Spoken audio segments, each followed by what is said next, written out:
pelaksanaan pembukaan pameran bonsai dalam rangka peringatan Hari Bayangkara ke-76 tahun 2022 Polres Kota Waringin Barat. Iya, berikan aplaus yang mulia Bapak Ibu hadirin sekalian berbahagia.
Dan pameran bonsai hari ini dilaksanakan selama 1 hari di hari Minggu.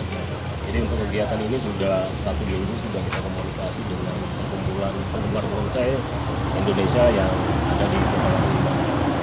Jenisnya beraneka ragam jenis, tapi yang jelas kita punya endemik, Pak. Endemik tanaman bonsai dari jenis cucur atap atau ujung atap, kalau di Jepangnya game-game, Pak. Okay. Kejuaraan kita terakhir kita keluar provinsi ke Pontianak, Pak. Alhamdulillah kita banyak meraih bendera merah dari jenis endemik kita dari cucur atap di tahun 2021 yang lalu. Kalau yang di 2022 kita telah melaksanakan kontes bonsai se-Pulau Kalimantan di Kecamatan Pangkalan Banteng, Pak. Sejarahnya kita pertama kali mengadakan di bulan Februari yang lalu, Pak. Selanjutnya harapan kami dari PBBI Cabang Kota Waringin Barat dengan terlaksananya acara ini, bonsai lebih diminati lagi oleh masyarakat Kabupaten Kota Waringin Barat dan lebih memasyarakat lagi, sehingga akan meningkatkan daya ekonomi masyarakat karena semua sektor ada di situ, mulai dari pembuatan pot, menghadirkan media tanam, alat-alat bonsai, bahkan bonsainya itu sendiri menjadi nilai ekonomi, Pak. Seperti itu. Kepada masyarakat luas, terus support kami, terutama dinas-dinas terkait, karena hobi ini hobi yang sangat positif. Bagaimana bisa mengangkat taraf hidup masyarakat dari yang terendah dan sampai yang ke tingkat tingginya, karena ada kelas-kelas tertentu yang bisa menikmati bonsai ini. PBBI Jaya, PBBI hebat, PBBI maju, PBBI Jaya, hebat, maju. Terima kasih. Nah, kalau ini serut. Ini jenis serut. saja di Jawa banyak, kalau di kita memang bukan endemik kita, tapi bisa dibonsai dan sudah familiar. Sama ini serut. Ini Pak, ini sancang Pak. Sancang ini kemarin yang juara nasionalnya di Bali. Maksudnya jenis ini, yang jadi favorit. Ini serut juga. Nah ini yang endemik kita, cucur atap. Yang tadi ujung atap namanya cucur atap atau gami-gami. Kita beruntung dapat alam dan sudah membentuknya, dibentuk oleh alam. Dua endemik khas Kalimantan Tengah yang bernama satu ujung atap, cucur atap atau game-game. Nah yang kedua lantaga, ada ujung atap lelakian. Sebagian teman-teman ataupun orang asli setempat mengatakan ujung atap lelakian, kuncung nama lainnya. Nah proses pengenalan tanaman ini, dua endemik ini termasuk salah satu buruan kita untuk dijadikan bahan bonsai. Nah alasan kita menjadikan dua tanaman ini menjadi bahan bonsai, satu untuk jenis ujung atap yang kita ketahui bahwasanya ujung atap ini endemik daerah kita Kalimantan Tengah dan memiliki nilai yang luar biasa.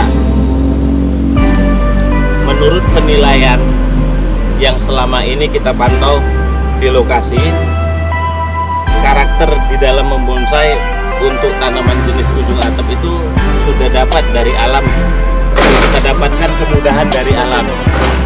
Tanaman endemik lokal ini satu tanaman mewah yang saat ini belum terlihat oleh halangan di luar sana, banyak orang di luar, tapi sudah ada sebahagian yang memesan tanaman ini dari kita sini untuk dibawa ke daerahnya. Nah, program kita saat ini memperkenalkan ujung atap ke orang banyak atau ke seluruh penghobi bonsai. Nah, untuk wilayah Kalimantan Tengah salah satunya di daerah pesisir karena endemiknya lebih cenderung ke daerah pasir, daerah berpasir. Contohnya kalau di Kalimantan Tengah di Begam, Kubu, Sukamara, dan masih banyak lagi tempat-tempat yang ada. Nah untuk daerah Pangkalanbun sendiri banyak endemik ujung atap yang kita ketemuin, nggak harus masuk jauh ke dalam hutan, hanya melihat dari jalan poros aja sudah kelihatan. Nah untuk Sumatera yang saya ketahui ada dua tempat, yang satu Bangka Belitung, yang satu lagi Sumatera Utara. Sumatera Utara itu tempatnya di Padang Lawas, daerah arah ke Tapsel, Tapanuli Selatan. Itu endemik ujung atap yang mungkin di sana itu namanya lebih terkenal dengan nama gami-gami. Gami-gami kalau untuk di Sumatera. Selama ini yang namanya ujung atap masih dari alam. Kebetulan di alam itu bahan sangat berlimpah. Dan kedepannya kami juga teman-teman di sini sudah memproses untuk pembudidayaan agar jangan endemik lokal kita ini habis punah. Jadi untuk menjaga kepunahan, kami teman-teman PBBI sudah melakukan pembudidayaan. Kalau dari segi biasanya sih untuk proses penjualan itu kita pun melihat siapa yang datang. Mungkin kalau yang datang penghobi bonsai, mereka akan menilai tanaman ini. Tapi kalau yang datang tidak penghobi bonsai, maka nilai jual tanaman ini tidak akan terangkat. Jadi untuk cerita nilainya penyesuaian relatif. Mungkin alternatif termurahnya di angka 1,5, tertingginya bisa di angka 7. Ya. Jadi tergantung lahan ini sudah awal proses atau sudah berjalan proses. Jadi kalau dia baru dongkel, dia akan lebih murah. Tapi kalau udah proses, sudah mulai kematangan, mulai perantingan, mulai mahkota sudah ada semua, itu akan lebih lagi lebih mahal lagi. Biasanya harga itu menyesuaikan. proses-proses yang biasa kita lakukan itu bonsainya itu seperti apa, mau untuk apa, maksud tujuannya kita harus mengetahui. Pada saat bonsai itu kita ciptakan untuk menciptakan tanaman yang siap berkompetisi, berarti dia membutuhkan langkah-langkah dan aturan yang ada.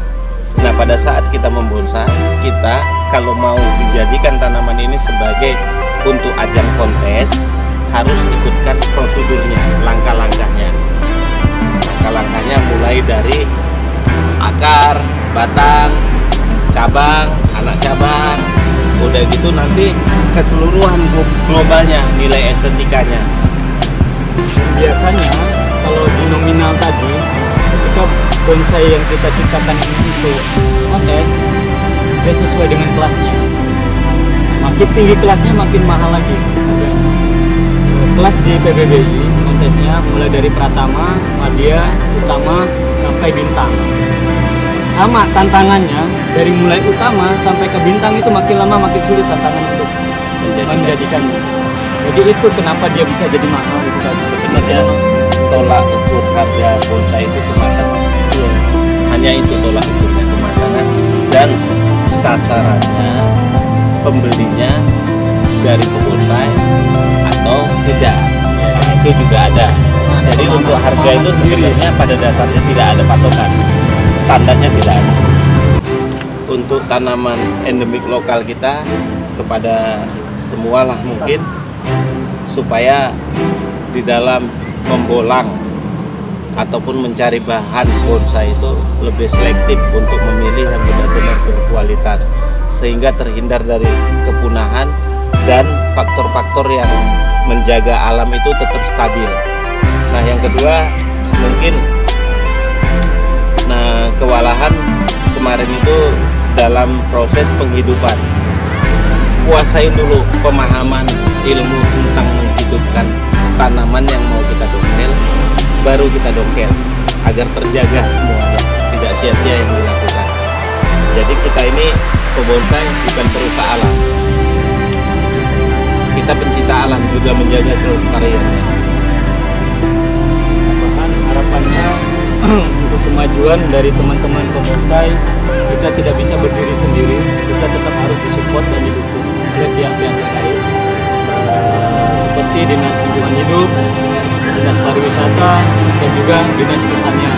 Jadi itu kenapa kita harus dapat support dari pihak-pihak terkait, karena bagaimanapun ini hobi yang sangat positif sekali dari masyarakat untuk masyarakat. PBBI Jaya, PBBI Jaya, PBBI Maju, PBBI Jaya.